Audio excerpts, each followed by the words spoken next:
On today's episode of Bucked Up. I want to prove to myself that I'm as good as any of these motherfuckers that ever come through here. Well, I don't care what era or what. I'm good as anybody that ever come through this shit based on doing this. And I want to prove that shit to me. I mean, No matter how long it takes. the amount of time it takes matters, but it ain't. Yeah, yeah. Yeah, yeah. Yeah, yeah, yeah, yeah, yeah, yeah, yeah. Yeah, I like Westside just because he's a visionary. Like he stuck to a certain vision and never like swayed from the path. You know what I mean? Yeah, he's super duper confident, man. So, you know, people gravitate to that type of shit. Do you mind doing one thing for me? I'm sorry to ask you. Do you mind seeing if my head's cut off in the frame on the camera? I'm sorry. I love pulling up solo to places because, like, I don't want to be on anyone's time, especially, like, pulling up to someone's place. I don't want to, like, be 6 people rolling deep. You don't know who they are. It's like, but for shit like this, I'm always mad because, like, I'll record episodes, I'll be high, and I'll be like, alright, cool. I'll be like half my face, like my Love the Genius interview, like half my face is cut out of the fucking camera. But that confidence shit is real. You kind of have to. Hell yeah, you have to. In this era, everybody's trying to be the same thing. Yeah. You have to have a vision. On some like wrestler shit, but not wrestler shit. On some like real shit. Yeah. Like you have to create the character that is you. You know? Like you can't be fake, but you have to believe in it more than anything. Yeah, you got to be willing to, you know what I'm saying, go all the way with who you say you are, whatever that is. Yeah. You saying you were doing that style for 10 years before, you know, it's like you could have switched up early, but like now. Yeah, I ain't never really, I don't feel like I ever switched up my style. I just feel like, you know what I'm saying, my music is always going to reflect what I'm going through current day or what I feel like, what I believe current day. And that ain't always going to be the same thing. I mean, I would hope. But can't you tell when someone's making shit that's not themselves? Of course you could. In my opinion, yeah, hell yeah, you could. You know what I'm saying? But that's why I feel like a lot of rappers they get into that phase where it's like, all right, nigga, now what? Yeah. I know that ain't your life no more. Now what? You telling me this is your life still? You rich? You famous? You live in a gated community? This, that, and the other? You telling me this is still it? Mm-hmm. So, you know, it's. I try to just always keep it true to what I'm actually going through. Who do you think has evolved the best? Like, who's the best, like, Hove, for sure. For sure. Because when you look at it, you know what I'm saying, it's about, from reasonable to now, it's a constant evolution. It's reasonable, it's the streets, it's the hustling shit. You get what I'm saying? Volume 1 is like stepping into the fame and lucky me and everybody's jealous of me. Chicks want to sue me because I brushed against their titties. Fast forward to, you know what I'm saying, we talking about art and, you know, it's just constant evolution. His life with it, I mean, his kids, everybody looking at him funny because he's evolving or he elevating and he don't got the same mindset. Mm-hmm. Or, you know, it's just... And that his past does keep him up. Like, him thinking about his, like... Yeah. That's the whole point. It's a lot, man. It's a lot, man. It's hard. I think that's where do you get imposter syndrome? I haven't yet. But I haven't been catapulted into no space that's like, damn, how the fuck did I get here? In my mind, imposter syndrome is like what, when you end up in a position you don't feel like you deserve to be there. Yeah. Mm-hmm. Yeah, I ain't been catapulted into nothing like that yet. So everything I've done so far, I feel like I deserve to be there. Do you feel like you deserve more than you've gotten so far? Yeah, but I'm gonna earn it. You know what I'm saying? Like, what you deserve, that's a concept that everybody got in their mind what they deserve, but all that matters is what you earn, what you get, what you negotiate. Do you think the random person, not the creative person who creates, but do you think the random person can tell when someone's lying about who they are? I don't know, because it depends on where the random person come from. You know what I'm saying? Like, what is like where you come from? I come from like a small city. Like, It's a lot of crime. yeah, a good amount of crime, but I was like I stayed inside type person, you know? So how would you be able to deduce whether my raps is real or not? You get what I'm saying? You to say you a random person, respectfully, you a random person. How would you be able to listen to my raps and decide whether I'm telling the truth or not? You ain't lived through what I lived through. Right, but I feel like it does go deeper than that because I'm talking about when I was like a kid, like when I was growing up. Yeah. I was thrust into life like heavy. No, I'm asking you literally, how do you decide whether my raps is real or not? I think is it my body language or is it the content? I think it's an energy thing. Yeah. I think it's like how you know if you get along with someone or not. Like, Yeah. you know immediately if you're like, I don't really want to be. You think your energy is always right when you determine somebody's real or not? No, but I think I can tell if that person has good energy or not. What good energy got to do with being authentic to what I say I am? You might be able to decide whether you think I got good energy or not, but what about when I say I shot this person and that person and sold this amount of drugs and beat this amount of cases and went to war with this amount of niggas and fucked this amount of bitches? You think you could look at me I and... don't think I could tell, but I think at the end of the day, that's not what I'm talking about energy. I'm talking about someone who's serious about what they're doing, not I'm talking about serious about their craft. Oh yeah, so then we speaking to a different thing. When you ask me that, I'm thinking you asking me, can a person listen to some shit and decide whether you authentic or not? I'm saying that they push like microwave music is shit that's like fake but enjoyable quickly. You know what I mean? 100%. But it takes longer. It takes Conway to be 40 years old on his 40th birthday is the day he releases his debut on a major label. Yeah. Like, that shit's real. No matter if I could go through bar for bar and be like, did this happen? Did this happen? Yeah, that ain't what I'm here to do. That's not what I'm here to do either. But his story, for you bringing him up to say, I never knew how old he was or whatever, but his story is relevant because there's other 40-year-old people that's trying to make it in life.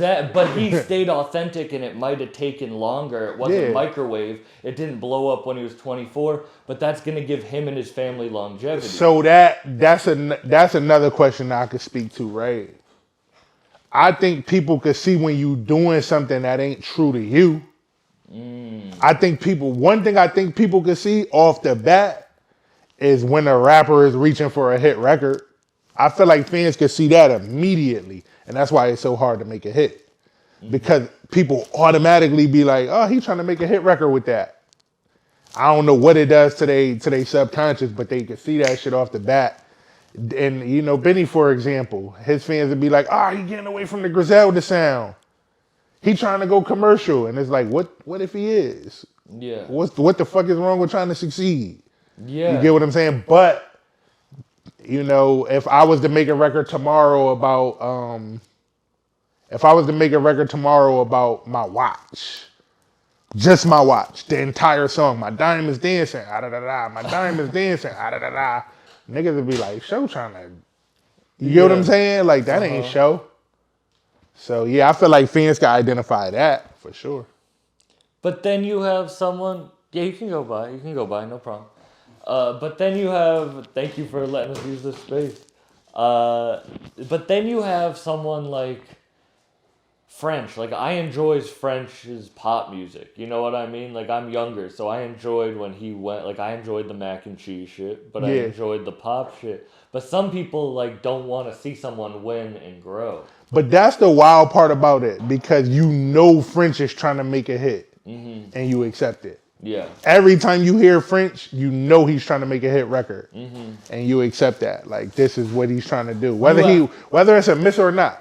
You have to hit that certain level where it's like undeniable, I guess. Where it's like, all right, he's a pop star because he's so popular that he's gonna make a hit. Like if you take the shit with French and Sway Lee, what was it called? Unforgettable. Yeah.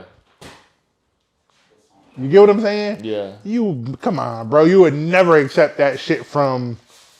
I don't want to name names. You would never accept that shit from this one or that one. But then Wes is on the Travis Scott record and no one talks shit. And I love that track. I love that record, That though. track's crazy, you know what I mean? That when the beat switched and he came in, I was That like, shit was crazy. wild. That was a great album. Yeah, I didn't listen to the whole album. That's the only song I heard so far, to be honest. Nah, that shit was fire.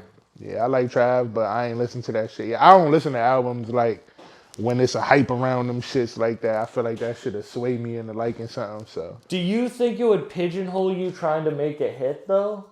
No, not a song that's not real to you, but like... I don't have no problem trying to make a hit record because I'm willing to fail. But I feel like that's how a lot of hit records come about is when you work with people, when you collab with motherfuckers who might know some shit you don't know or offer something you don't offer. So when you really look at a lot of hit records, it's collaboration. You know? Yeah. And I don't mean ghostwriting or nothing like that, but it's just like Sway Lee bringing that shit to the table for French. Yeah. With the sound and the sonics and French just putting his rap verse on it.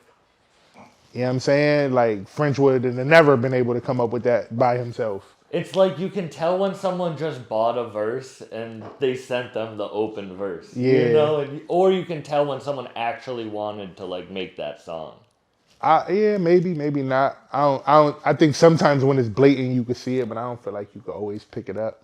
I'm saying if the song's good enough, then someone's gonna want to rap. Because we in the era now where like reference records be coming out.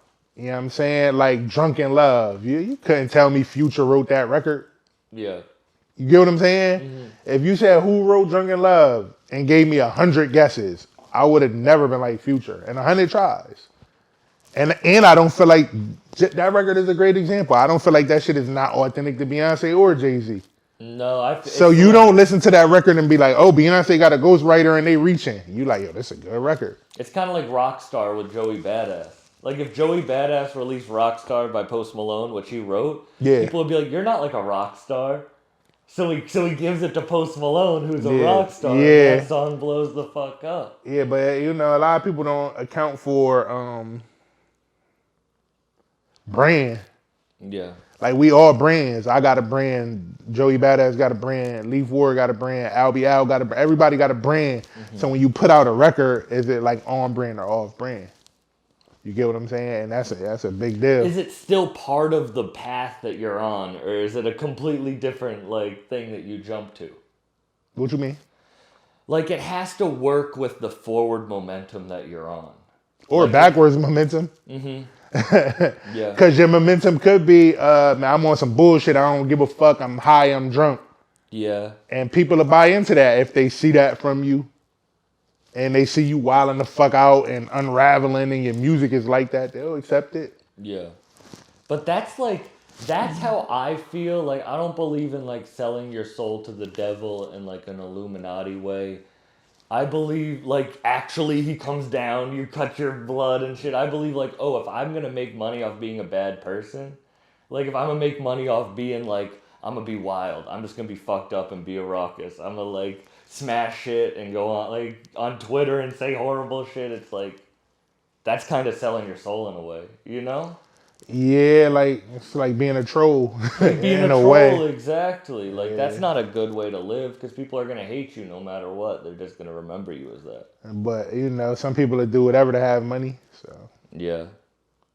But it ain't even a shortage of them type of people. There's a lot of them that'll do whatever to have some money. How do you feel about big teams of people as an artist gets bigger? Like having people ghostwrite, having like.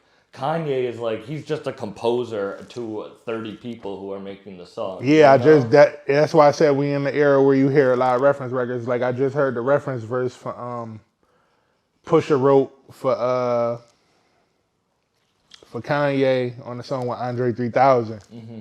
Andre 3000 was talking to his mother or whatsoever. And I ain't no Pusha wrote the verse, but you know, I got a record with Webby called Ghost. About rappers having ghostwriters and shit like that. But at the same time, it's bigger than me.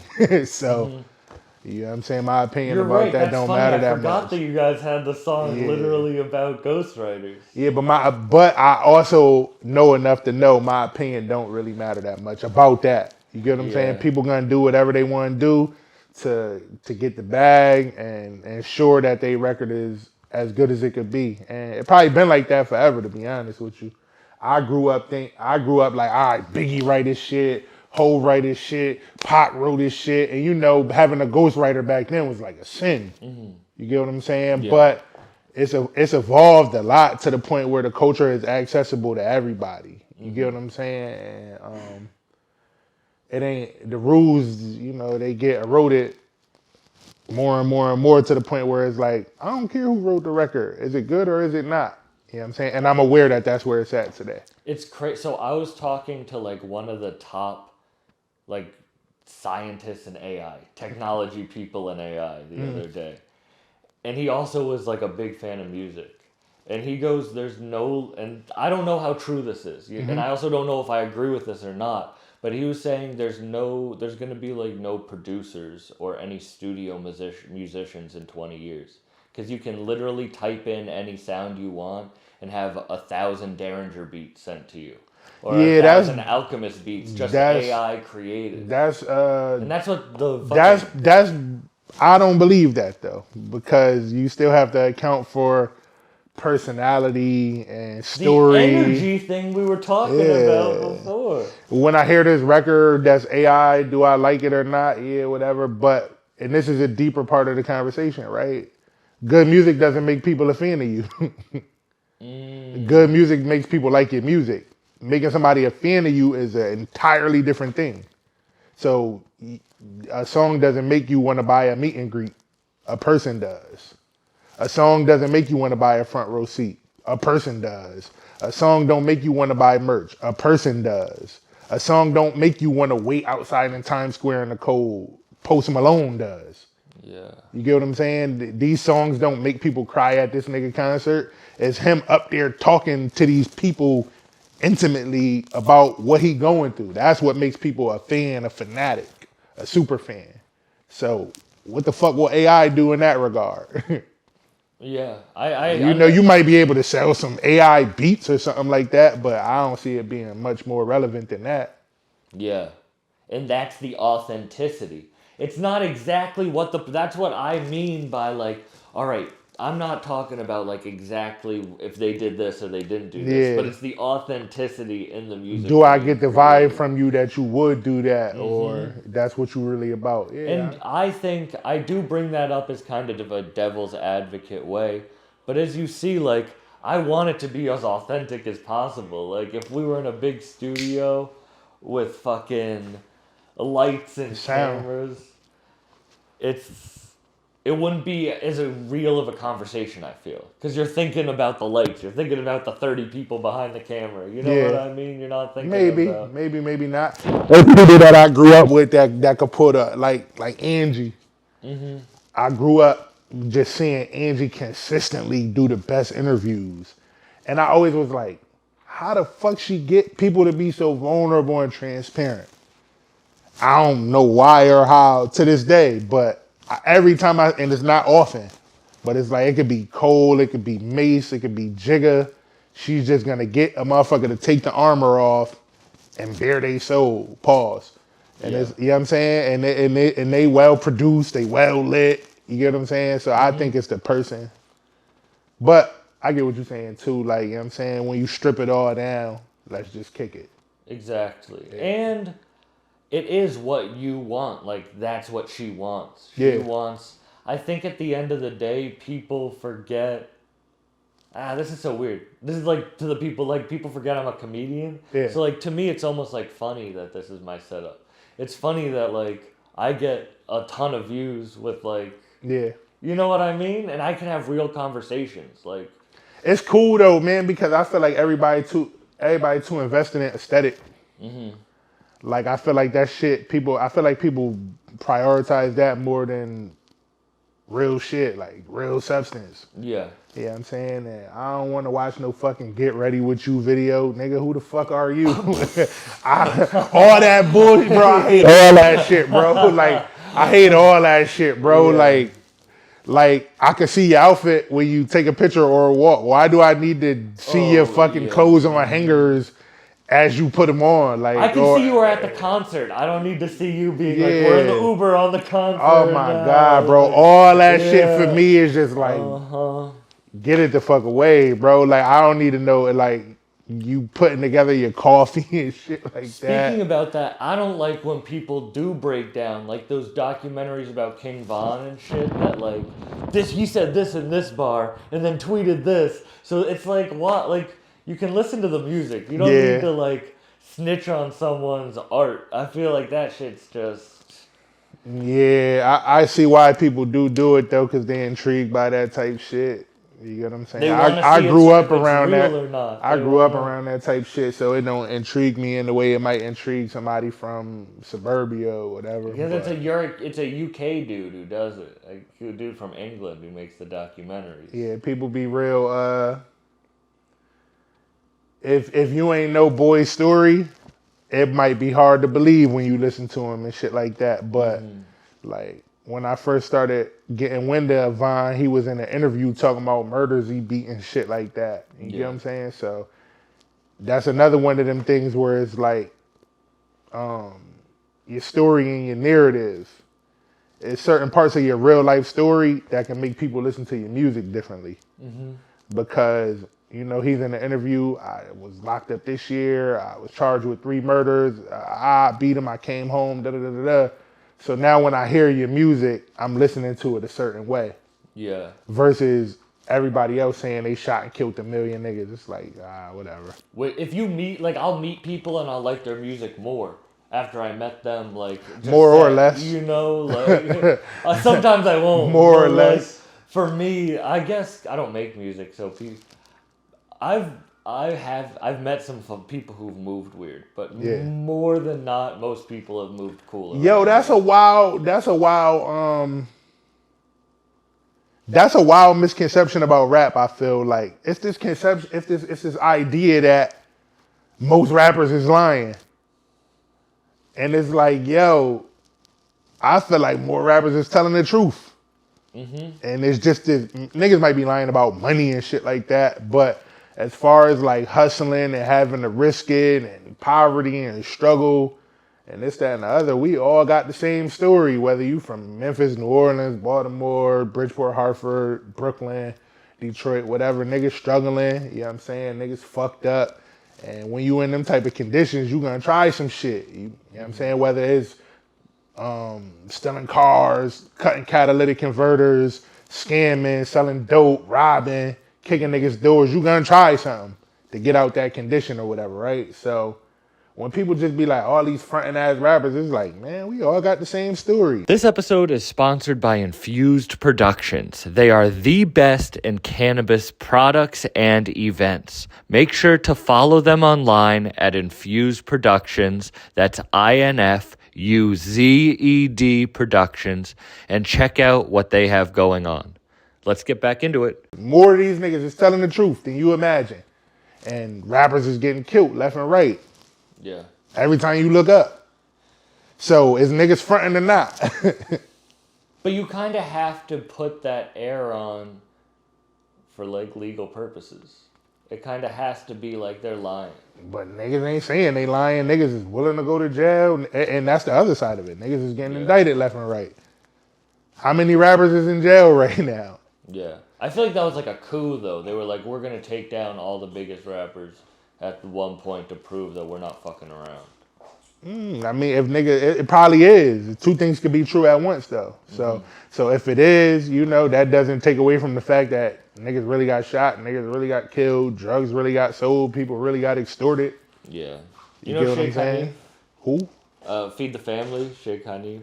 Probably by face or something. Anyway, he was teaching me about the Son of Sam law. You know what that is? That shit was crazy, that you can't make money off of crimes. Like, if you write a book or something, you were convicted of some shit, like, you can't make money off of that shit. Nobody enforces that. It's a crazy law, though. Yeah, it's a lot of laws like that. So that's what I'm talking about. It's like, you kind of have this air of, like, it's not true, because... Yeah, this is all props. Exactly. When you see that in the bio. on Yeah, their sticker. motherfuckers be like, this is all props. They got fucking ghost guns in their videos. This is all props. These is not real. You got fucking Draco and man, it's crazy. The shit that be happening in rap, man, I be blown away, to be honest with you, because a lot of niggas is fucking stupid. And I seen a video or like a picture where a nigga stood in a murder scene. Like on some boasting shit. Stood in a nigga blood was there. I saw that and shit. then he got killed days later. It went viral. Yeah, that shit, that's mind boggling, bro. Like, yeah. that level of shit is just fucking asinine, but you know. How do you make fans? Like, how does one make How fans? have I made fans? I can't speak to everybody. I can speak to how I've made fans, but the way I made fans was like conversation with the people that support me, that when I get engagement, you know what I'm saying, I go back and forth, you know what I'm saying, throwing my own events, telling my actual story and let people feeling like they know what I represented, where I come from, you know what I'm saying, like for example, my bars on I-95 freestyle, that had a lot of people invested in what I was doing at the time, and it was just like, I'm on trial, my father dying, you know what I'm saying? I grew up like this, shit was ugly, electricity was off, blase blah. This going on in the hood, niggas eating syrup, toast, skipping practice, gunshots waking niggas up, or, you know what I'm saying? It's hard for you to know drug dealing is wrong when them the niggas you want to be like, or, you know what I'm saying? When your mom cop off niggas you want to be like. You know what I'm saying? I'm kicking all that in the verse. So it's just like, I'm telling my story, but you know what I'm saying, it ain't nothing new. This is a lot of people's story or whatsoever. So a lot of people was reaching out to me like, yo, that verse brought me to tears, or yo, that verse was my life, bro. I fuck with you, keep doing your thing.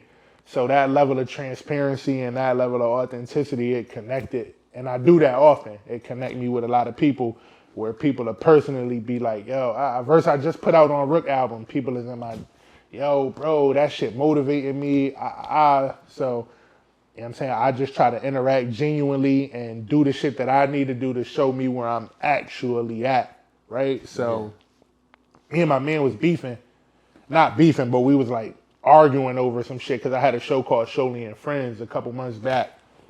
And it was me and like relevant artists from Connecticut and shit like that. And he was just like, yo, you did the Show Love Experience before. Like, we packed it. Like, you doing the show like this. He was just like, yo, we could book a bigger artist and make more money. Like, I don't feel like we should be doing this. Like, we already showed that we could do this or whatever. And I'm like, I need to prove it to myself that we could fill this room up. You know what I'm saying? Without the help. Yeah. And you could fail or succeed, sink or swim, but you gotta know, can you fill that room up? And without the artist that's 15,000 or. I was just making sure that was good. Yeah, you gotta know whether you could fill his shit up without the bigger headliner. You know what I'm saying? Or you know what I'm saying? If you have an album signing, is people gonna come stand there and get their album signed or their vinyls? Or if you have a pop-up shop with the merch, is people gonna be there? You gotta do those types of shits. Yeah. For you to see, and it's a hard pill to swallow, but you gotta do that shit to see if you got fans for it. For real. I don't think people think of their art as a product. Like, in that people, when they're a fan of a product, they want to spend money on that product and support that product, like a brand, whatever it is. But as you said in the beginning, like, we're brands. Yeah. And what we have is like a product. Like, if you're not going to make money off of something, if you're not going to have people want to buy tickets or buy your merch, then you're never going to be able to invest more into yourself.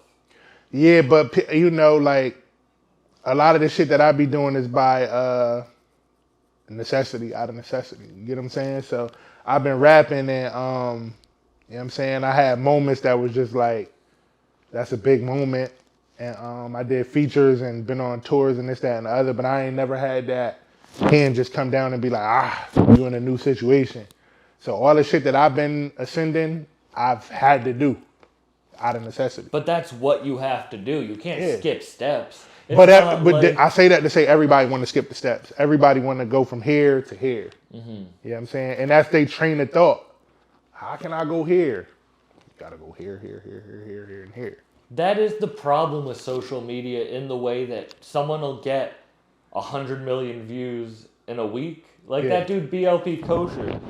I don't know his story, but I remember he just showed up one day. Yeah. You know what I'm talking about? Nah. The Jewish dude with the dreadlocks that come off from the side that freestyles and shit. Nah, I don't That's know. hilarious. You've never who put in the name where you're like What he rapping about? He's like that South Florida shit. He does have bars. He had So you say he's Jewish yeah, with Wicks? Mm-hmm. And he's rapping like gangster shit? He's rapping like Jewish shit, like Jewish gangster shit a little bit. He did the On the Radar on the 6 foot, 7 foot beat. Oh, wow. And he can spit, but I'm just saying no one knows his journey to then going viral. You know what That's I the mean? thing about going viral. People think that it just happened like that. You don't know what happened. He could have been rapping for 15 years before that. Literally. And oftentimes that is the case. You get what I'm saying? Oftentimes that's the case. You get somebody who get that moment like Nems, for example. You know what I'm saying? He been like America's sweetheart, pause. And he all over bing bong, Joe Biden, Joe Byron. Yo, man, don't ever disrespect me and all that shit, right? And motherfuckers don't know he was battle rapping this many years ago and doing this, that, and the other. Like, they just get wind of him now and be like, I need a moment like that. Yeah. You need to work for 10 years like that. You need to not skip any steps. You need to not skip any steps. Yeah. And that's how you build fans, is people see you not skipping steps and they're like, I think this guy's going to get big, so I'm going to attach myself to him in a way of like, I like his stuff. I've been getting that a lot lately too. And that's another thing I notice about when you say how you build a fan. You gotta show them progression. You have to show them progression. You know what I'm saying? And I look at it like let's say a football game.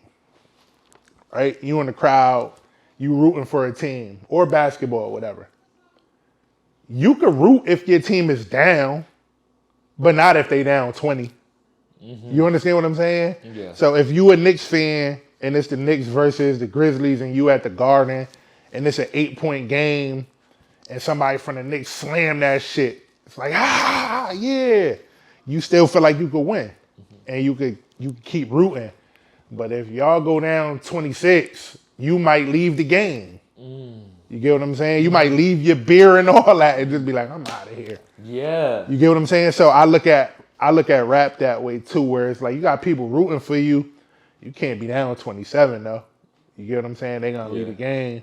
So with the shit that I've been doing, whether it's a verse with, you know what I'm saying, a feature with this person, a collab with that person, or me throwing my own show and it's succeeding, me going on, like when I went on tour with Millies and shit like that, like I feel like that shit was a step up and shit that I was doing. And now more than ever, people is like out loud, like, yo, you my favorite rapper. And I've been rapping like this. I've been busting niggas' ass, but now people is like, yo, you my favorite rapper. Like, yo, you the next big thing. And I don't know if it's optics or what, but in my mind, it's like, you make them steps up there to where I'm proud enough to say out loud, I don't like no other rapper more than you. How does that make you feel? It makes me feel amazing. It make me feel amazing. It's not, you don't feel jaded. Nah, hell fucking no. Hell no. But it's just because I love this shit though. You know? Like I love this shit for real. And I had that conversation with bro where we was, E-Double had connected us. And we was just chopping it up and he was like, yo, I was running into a wall for this amount of years. And I just kept running into the wall and one day the wall started moving. And he was like, if I ain't love this shit, I'd have been quit. You know what I'm saying? He was like, you break through that wall and then there's another wall in front of you. And you trying to get to that next level and you got to keep going. And the only thing that keep me going is the love for this shit. You get what I'm saying? Because in my heart of hearts, I'm a hustler and I feel like I can have everything I want another way. You get what I'm saying? So it ain't necessarily I want all this shit, but I want to do it doing this. And that's just my own pursuit of, I want to prove to myself that I'm as good as any of these motherfuckers that ever come through here. I don't care what era or what, I'm good as anybody that ever come through this shit based on doing this. And I want to prove that shit to me. You know what I mean? No matter how long it takes. The amount of time it takes matters, but it ain't. I ain't on the clock like that. Like it ain't like by this age. No, but it's like I think Millie's is a good example of that. He grinded for a long ass time, and for before he got where he's at right now. You know, we were both at that House of Blues show. Like that shit was crazy seeing the amount of love he got from that audience. You know, that shit was crazy. That shit all be inspiring, man. And you performed, right? Hell you performed. Yeah. That shit was crazy. As hell, yeah. Hell yeah. That show, that whole tour taught me a lot, man. And you know where I'm from, man. Nigga ain't gonna really give it up for you like that. I don't know why. I can't tell you why, but a nigga ain't gonna really give it up for you like that. Like most of a nigga might say is like, yeah, he nice. But they ain't gonna like cheer at the top of their lungs for you. They not gonna holler from the hills. So we going to Philly, Denver, DC, LA, Columbus, whatever. And people is really hanging off my words. People who don't know me, because I'm an opener on this shit. You know what I'm saying? People might know me, but it's a lot of people in the building who don't know me. And I'm watching people go from, you see an opener come on stage and it's like, and I'm watching them people go from that to like tapping they man, like, hey, you get what I'm saying? Yeah. To the shit is over, yo, you hard, bro. Or I walk through the crowd after I ain't Hollywood. I walk through and you feel me? I'm secure. Like, so I walk through, feel niggas' energy, pause. You hard, bro. Like, I gotta tap in with you. Yo, you was spitting that shit up there. And I'm getting that city to city where it's like, I knew I wasn't bugging. Cause where you from, it make you feel like you bugging. Right. And it's like, nah, I'm not bugging. They could fuck with this, and I knew they could. But you got to get out there to see that. Well, it's like I knew your music, but I saw you at the Millie show. Yeah. And then I saw you at the Webby show. And that's when I became a fan, when I was like, oh shit, like, it's like the sports thing. Mm-hmm. If you know when you've gone to maybe I don't know, but like I've gone to concerts where the person's so fucked up, and not even performing the songs. It's like I'm gonna leave, and then I'm never gonna go to their concert again. Facts. But every time I've seen you perform, I've wanted to see you perform even more. I appreciate that, and that's what the shit been about for me, man. Because I always wanted to improve as a performer, and it was years ago where I felt like I wasn't that good of a performer. Cause like. The school I'm from, nigga, we cool. Mm-hmm. We cool, like we them niggas. We laid back, we chill. I spit that shit, I wear that shit, but I'm not gonna be up on this stage jumping around and yelling. Like, you get what I'm saying? So that don't translate. As a performer, being that cool, you gotta do something to engage people, you know what I'm saying? And I kind of, even on the run just now, I found my shit a little bit where it was like, the shit I say when the music ain't on is important because I got something to say and I know how to speak, you know what I'm saying? I know how to relate to people and I know how to pull that emotion out of people when I'm talking. So it's like, yo, man, cut that shit off, yo. And I might kick my shit to the crowd, and by the time I'm saying what I want to say, they might be angry at somebody who been fucking them over, you get what I'm saying?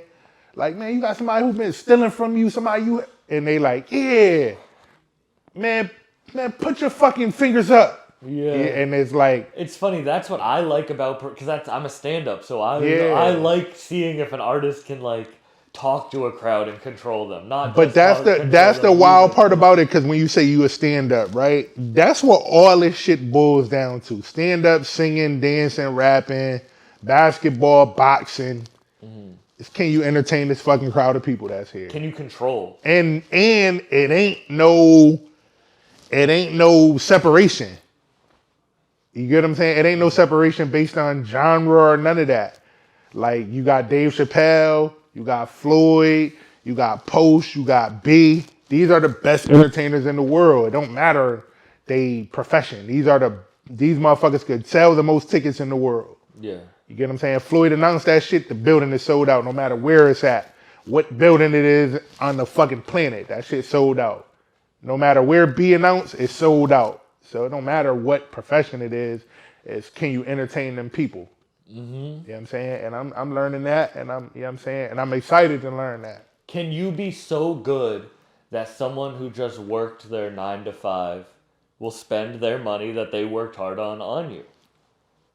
That's the question. And people I don't think people think about that when they're putting out their product, their art. That's There's people who work for their You whole listen to life. Wendy Day? No. I don't listen to Wendy Day every day, but I listen to Wendy Day and shit, and it was an interview that wasn't an interview, it was a podcast with her and somebody else where they was talking about, when you asked me about creating a fan, and she don't say how you per se create a fan, but it was just like, this is what fans will do. And if you don't have people that will do this for you, then you don't have fans. And she was just naming A, B, C, D, and E, and I had to like, do I got people that would do that? I got people that think I could rap, but what they do what she just said, and she was naming the levels of fandom, where it's like a casual fan, a super fan, and they just all are different. So it's just like a casual fan get you a ticket if it's near them. A super fan will fly out to another city to see you because they think that's gonna be your best show. Yeah. You know what I'm saying? And it's just levels to that shit, and it's a hard pill to swallow, right? Because you never gonna see who those people are if you open it up for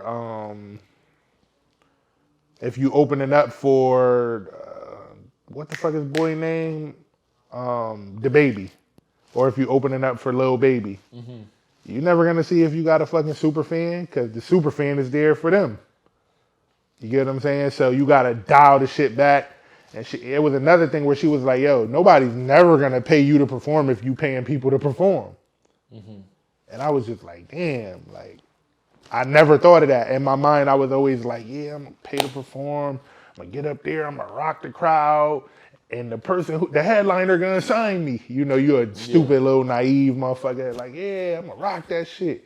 Or, nigga, I'm gonna be lit after this. And it's like, no, you're not.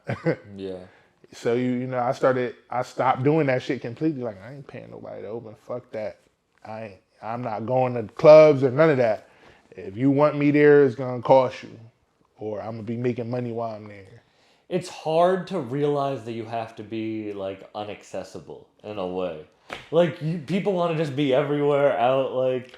But if people see you out everywhere, they're there too. Yeah. You know, like if I'm a strip club owner, and you, Sam, you come through the strip club and throw money, or whatsoever.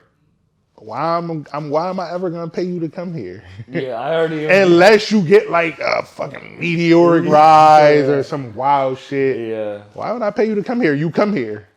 That's why I fuck with someone like Webby, is because his fans, like when I had him on a podcast, I had hella people become my fan because his fans are his crazy. Fans is crazy. I've never seen someone who has like fans that love him more. He the first when I played the Webby show in New Haven. Mm-hmm. It was the first time where I was like, put your hands up. And people put their hands up. That shit fucked me up. Because you say that shit like, you a rapper. You supposed to tell people put your hands up. Mm-hmm. It's part of your spiel. I said, put your hands up, and the whole crowd put their hands up. I was like what? That shit fucked me up, bro. Yeah. So like, I was almost thrown off a little bit. But, it's just like, he got a real avid group of people that fuck with him hard.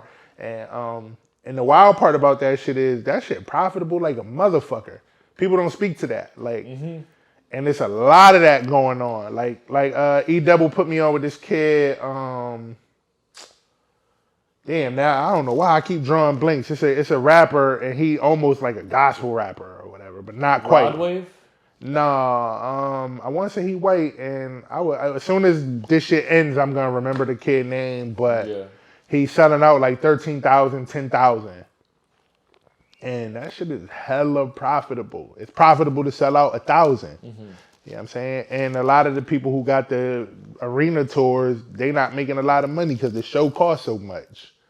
You know what I'm saying? The pyro, the jumbotrons, and the fucking choreo and the wardrobe changes, security, insurance, and entourages and all that shit. Them shits ain't as profitable as you think. You get what I'm saying? If you, I was at Webby's show. That shit he sold out. What show you was at? I was at the Wally's New Hampshire and the Aura. Oh, so you was at both of them? Yeah.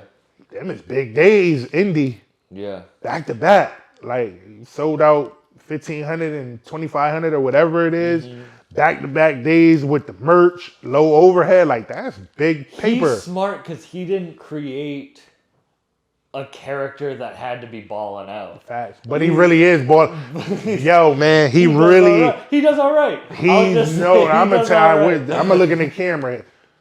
Webby got a fucking fish pond surrounding his goddamn house, bro. Like when in Connecticut. But he doesn't need to be. You know how expensive it is to fucking live in Connecticut? Yeah, he does like very well. You see people who like they move to like Mo City, Texas, or they get the mansion in Charlotte. See Rick Ross's house? Yeah, that's Georgia. You get what I'm saying? So it's just like, I get it.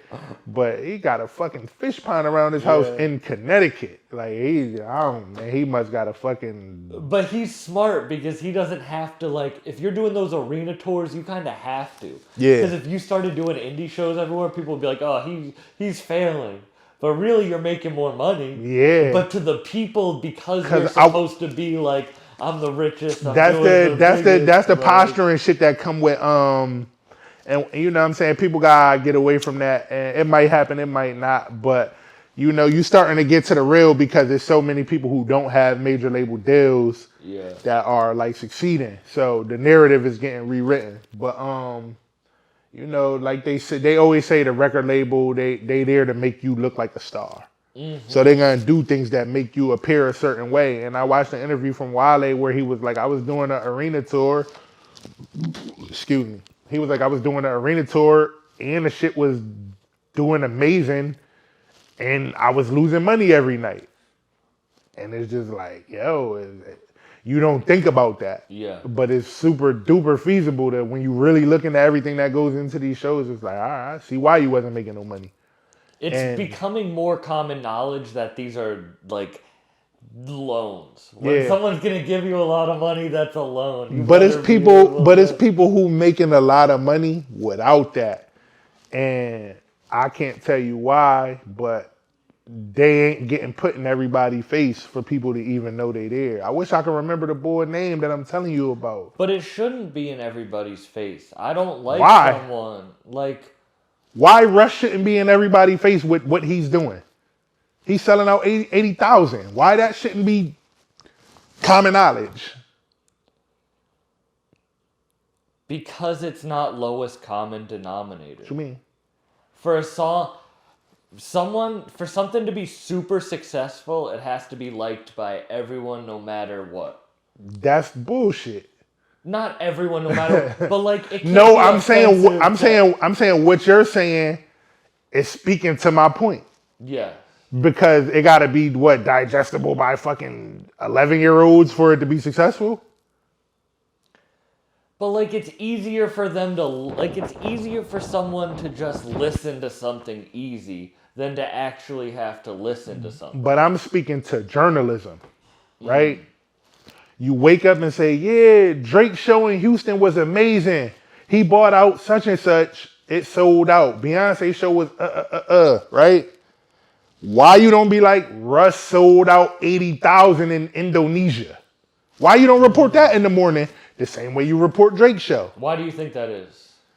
Because Russ is not attached to a major label, is what I'm saying. But that or it's people that don't want to, because he pissed a lot of people off on his way up.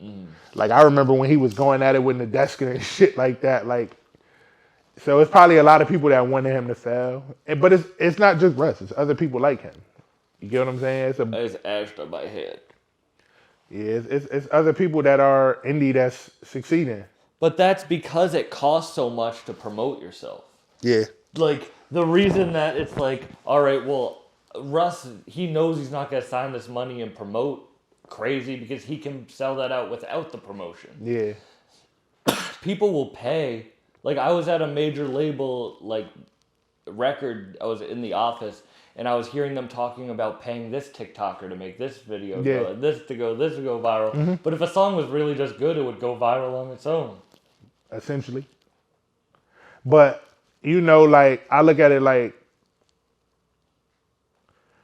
for example, I just seen the clip with West Side Gun where he was like, I don't have all the accolades and this, that, and the other, but I got this house on a lake. But he has to show you that. Mm-hmm. You get what I'm saying? There's no news outlet that's going to pull up to be like, yo, I want to show everybody how successful you are. Yeah. And they're doing that with major label acts that ain't even really successful. It's just a posture like, let me show you how successful this person is. But journalists suck, and I say that knowing who I am in this. But, like, there's a reason Westside sat down with me. Yeah. It's because, like, journalism is supposed to, like, get views off of what people did wrong, almost, or what they're doing. Like, it's supposed to cause drama. Yeah. At the end of the day, I just want to have a good conversation, and I hope people, like, all right, when I said this before, but when I got in my hockey accident, I couldn't listen to music. Mm-hmm. All I could do was listen to people talk, because music was even too stimulating for my brain. So what you had, like a traumatic brain injury where you couldn't be that stimulated? I You had just to lay had in a to... dark room for 30 days. Okay. Longer than and then I had to lay in a room for 30 days. And I listened to podcasts that taught me knowledge that led me to finding my passion. Yeah. Because before I felt like I was lost. And I definitely went through ups and downs, and I've gotten in my share of, like, I've fucked up, gotten in trouble, like, that's in my past.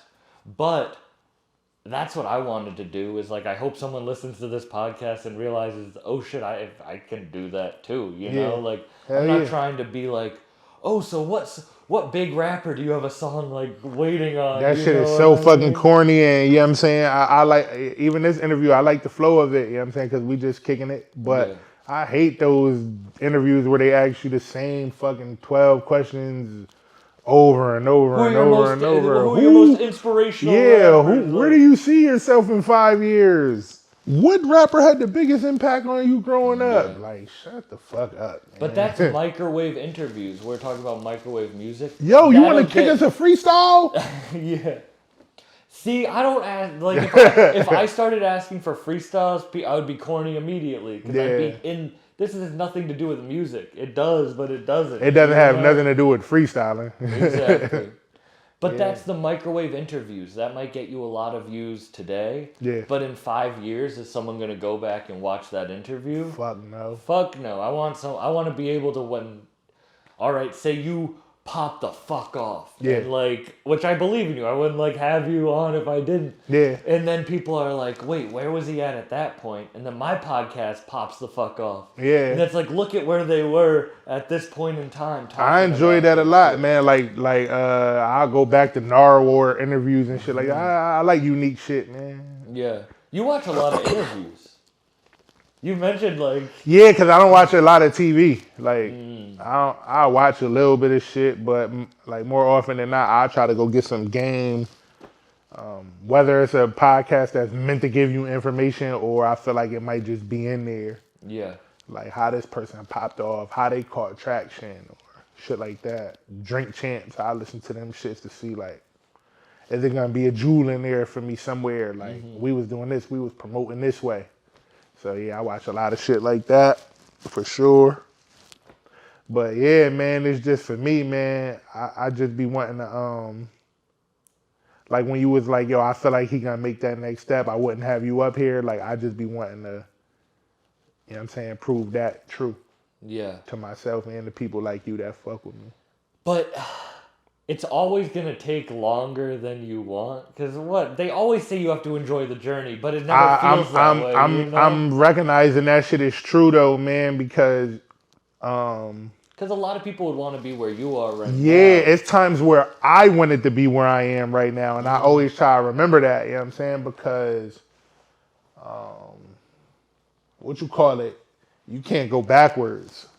It feel bad if you got to go backwards. You know what I'm saying? So when I think about like studios that I used to rap in when I first started rapping, that was $20 an hour. That was my homeboy holding the wall shit with the fucking mic stand in the closet and shit like that. Like, you can't go back to that based on how you sound now. You know what I'm saying? The clubs that you performing in or wherever you performing in, the producers that I'm getting beats from now, the opportunities that I'm getting now, you don't want to move backwards from that. You know what I'm saying? So it's just in you to, it's in me to just keep striving, to keep elevating. You know what I'm saying? Because that shit is painful when you got to go back to, Yeah. you know what I'm saying? No matter what level you at. Like when you got to downgrade, and you might have to, but when you got to downgrade and you got to downsize and rethink shit, that shit hurt. That shit hurt. Like I can see why people be like faking it when they start falling off, because that shit is a motherfucker that have to go back to, you know what I mean? But if anything knocks you off your path, you're not gonna make it. Like, Yeah. like if anything, like I remember hearing a comedian friend of mine had a baby, and another friend was like, "Damn, is he gonna like stop doing comedy now that he has a baby?" And it's like if he does, it's over. Yeah. That's not meant for him. He wasn't meant to do that. Yo, man, I have so many. You know what I'm saying? Like, my path is like crazy, and when I heard Nip talking about his path, I was like, I'm not crazy, right? Because in the streets, I was doing everything I wanted to do, and everybody in this city who's in my age bracket know that. It's public record. Like, I was doing everything I wanted for years and years. Like, everything I wanted, every item of clothing I wanted, jewelry, vacations. I was doing whatever the fuck I wanted to do for years in a row. You get what I'm saying? Mm-hmm. And like when you start taking rap seriously, when I started taking rap seriously, I had to like dial back on that shit. And it's times where you try to like toe the line, and you'll go to jail. In the middle of you having momentum. I went to jail in the middle of me having momentum. You get what I'm saying? And you just gotta come home and start over. And then I caught a case a couple of years back in the middle of me having momentum, and I spanked, you know what I'm saying, luckily or whatsoever, but it's just like, yo, I gotta, you feel me? And your ego kind of be in the way of that shit a little bit, because the first point of that is when you having your way and you stop, it's people that can't wait to be like, he fell off. Mm-hmm. And that's a bruise to your ego. Yeah. Where it's just like, nah, I can't do that. Nah, I can't go to Miami this week. Nah, I can't go to All-Star with y'all niggas. Nah, I can't go to CIAA. Y'all going to the Gucci store? Like, damn. You get what I'm saying? That's a bruise to your ego, but you building this shit up the same way you built up selling crack or selling dope. You didn't just get booming the first day you started selling dope. You had to build your clientele up or whatever. You devoted yourself to it. You gave it the time and your energy and your strategy. You went through the bumps and bruises. So you got to give that same energy to this shit. Yeah. And you got to, you know what I'm saying? It ain't enough hours in a day for you to give both them shits your undivided. You know what I'm saying? So there's some motherfuckers who seem to have figured it out, but I couldn't figure out that balance. So I was just like, I'm going to do this over here and I'm going to sell merch. Even when I started selling merch, my brother was like, nigga, that shit ain't going to work. Ain't nobody going to wear no show love shit. And I'm like, why you say that? He like, man, niggas ain't wearing that. You bugging. And I'm like, nah, you bugging, bro. Like, you trying to do the same shit over and over again. And the same shit you were talking about, how you prove you got a fan. That's part of it in my world. So I'm like, I'm going to make the show. I don't want to make a show Lee shirt. Yeah. I'm going to make a show love shirt and see if they fuck with me enough to wear something attached to me. And that shit caught on. Like, off top. Like, I might have made like 60 shirts and I sold them shits like in a day. Where it was like, yo, you make good money doing this or whatever. And I told him like, yo, I told you. Yeah. And it was like, how many times you think people gonna do that? Like, that's novelty. It's the same as selling a fucking bag of weed. Like, you're not. Yeah, but it was just mindset of shit that wasn't really being done like that. You know what I'm saying? So you'll buy fucking $500, put that on a QP, hoping you're gonna make your money Yeah, back. but are that you gonna was put that in a that was just me. That was just me saying, "Yo, I'm stacking my chips over here. I'm betting on this. I'm betting on rap. I'm betting on merch. I'm betting on having fans." Well, do you want to follow your passion or do you want to make money? Like, yeah, but if you could follow your passion and make money out of it, to me, that's the holy grail. if you follow your passion, you will make money, but it's gonna be a longer. But you know what I'm saying? Like I said, it wasn't easy. And along the way, it was people who was making music with me and people who had motion around me. And you know, when the money might have slowed up, like you said about bro with the comedy and having a baby, it was people that money slowed up and they was like, nah, I gotta get this money. And it was just like, you ain't gotta figure it out. Yeah. It's shit that I did where I ain't have no real paper. You know what I'm saying? And it's times where I fucking damn near went viral in those moments where it was just like, it wasn't about what I had on. It wasn't about the jewelry or none of that shit. It was about me talking that shit. Mm-hmm. You get what I'm saying? And that shit has happened to me a number of times. And it's times where I had all the money in the world and no relevance as a rapper. You get what I'm saying? So I think a lot of people just be absorbed in shit that don't necessarily matter. Like if you a real nigga, you a real nigga. If people are gonna like you, they're gonna like you no matter what you got on. Yeah, I mean it matters what you got on. I don't want to give niggas the wrong message. It does matter, but at the same token, if you a real nigga with 10,000, you a real nigga with 1,700. Yeah, you the same person. If you got that energy that you that, and you got that energy that you one of them niggas, people could, you know what I'm saying? Like I feel like people could pick up on that.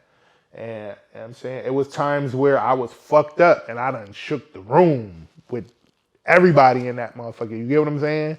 You almost do your best when you're at your worst. Maybe, yo. Maybe. Because you're more hungry. I mean, I speak to both of the sides though, because it's like it's times where your confidence come through. Like when you got a pocket full, it's a different type of confidence. I ain't gonna lie. You know what I'm saying? And your confidence, that shit does translate. You get what I'm saying? But it was one time where it was Fred the Godson, rest in peace, Benny. Benny the Butcher was there, 38 Special was there, a couple of other niggas that was from Springfield and so on and so forth. And it was like one of them smoking rap type shits where everybody had vending tables with weed, niggas was selling their merch, and everybody was rapping over the same beat. And I was fucked up, bro. I was fucked up and I was dolo, but it was just like, nigga, this my city. You know what I'm saying? So I went through there, I cooked that shit. Like I shook the building. And like, I don't know if you know 1,000 Words or anybody like that. I asked 1,000 Words about. I was with him 2 days ago. Ask him about that day. That's the day he found out who I was. I shook that shit. Yeah. You know what I'm saying? 38 Special. Benny had already knew me. 38 Special found out who I was that day. You know what I'm saying? Like, and niggas was like, man, this nigga ill. Mm-hmm. And I had the crowd going crazy off bar work. You get what I'm saying? And that shit ain't have nothing to do with no money, but it was just moments like that was just like, man, keep going. No matter what, keep going. No matter what your hand called for, don't stop doing this. But it had everything to do with the years you had under your belt and the work that you put into it. Facts. Because if you had just started, you wouldn't have been that good. You had to be. No. You had like no one picks up a guitar as Jimi Hendrix. You know what I mean? No. Like you gotta practice. You have to. You have to. People don't realize That's the shit that blow me away about this era though, because it's like anything that come with effort is like corny. They look at it as corny. Well, you have to publicly act like you're not giving a fuck and then privately put your all into it. Yeah, that's what it seemed like. Like, it's like you'll hear Future music thinking he's popping all these pills, not doing shit, and then you hear stories about Future being in the studio for 27 hours straight. Like, maybe he is doing those drugs, but he's still working. Working like, his ass he's still in that studio nonstop for those days. Hell yeah, that's the real recipe, though. You know what I'm saying? Because, you know, the era that we in, everything moves forward. You can't go back. It just is what it is. But it was an era in rap where it was a lot of money in this shit, like big money from labels, and everybody had big budgets and shit like that. And you could hear the difference in the music because you could tell that people was like living in the studio. Mm-hmm. Today, a nigga might make 15 songs, pick 13 and put an album out. You get what I'm saying? Yeah. Whereas in 2001, a nigga was making 150 songs and picking 11. Yeah. You know what I'm saying? I was at the JID album listening party for his last album, and they said he made over 1,000 songs for that album. I believe it. But I was like, honestly, I love his music, but he didn't release music for 4 years. I was like, you probably would have popped off even more if you released those 1,000 songs. Yeah, I mean, it's the it's the balance in between Do the you shit. sit on hella music? Not really, man. I just don't make music as much as I want to. I create all the time. You get what I'm saying? Like, I'm always putting some shit together in my head. I'm always thinking of raps on the fly and shit like that, but I don't be in the studio as much as I want to be, and I need to be in the studio more, because, like, as this shit get going and you start getting bookings and you moving around, this, that, and the other, like, it'd be harder and harder to find time to get in there. Yeah. You know what I'm saying? And that's why you do need, like, that's what sucks is when you reach a point where you're like, damn, I do need other people to build this as a business, Yeah. to keep this going. But, I like, can you know what I'm only saying? My niggas around me, like, they see it. Like, when we went on a tour, I brought them with me. You know what I'm saying? It's good to have a team. And they just seen the way it was materializing. I ain't have to kick it to them. They seen the crowd giving me the love. They seen the merch selling a little bit, so it activated them. Where it's like, all right, bro, can't do this shit by yourself. Yeah. You know what I'm saying? So it's ill in that way. You gotta bring your people with you, or you gotta bring the best people with you. I want to shout out my team: Shamil, Brianna, Al, Ed, Frankie, Thatcher. So many people helped me with this shit. Gangster, and bro. if I forget people, I'm sorry. I'm stoned as hell. Yeah, be But, like that. I have hella people. Like, I might pull up solo, Yeah. record like this, but I wouldn't be able to do what I do without the people that I have behind Facts, me. You know, that's a lot of this shit, man. It's team. it's team. What And they say? There's no one person business. They say if you want to go fast, go alone. If you want to go far, bring others. That's an age-old adage. I fuck with that. Yeah. Thank you for doing this. This was dope as fuck, appreciate man. you, This man. was dope Thank as you. fuck. I'm looking forward to how it come out. Yeah, I'm looking forward to hearing what you got coming, because other than I don't even really talk about music on this. You Yeah. know what I mean? But I do love your music, so Appreciate I can't wait. that, bro. Thank you, man. For real. Of course. Where can people find your shit? You can find me at Showly on any digital streaming platform. SHOWLY. Show Love 1, Show Love 2, Dope Sample, Billions. I got a bunch of singles out. Ice Cream remix with Lady London. Make America Rap Again with Sue Surf.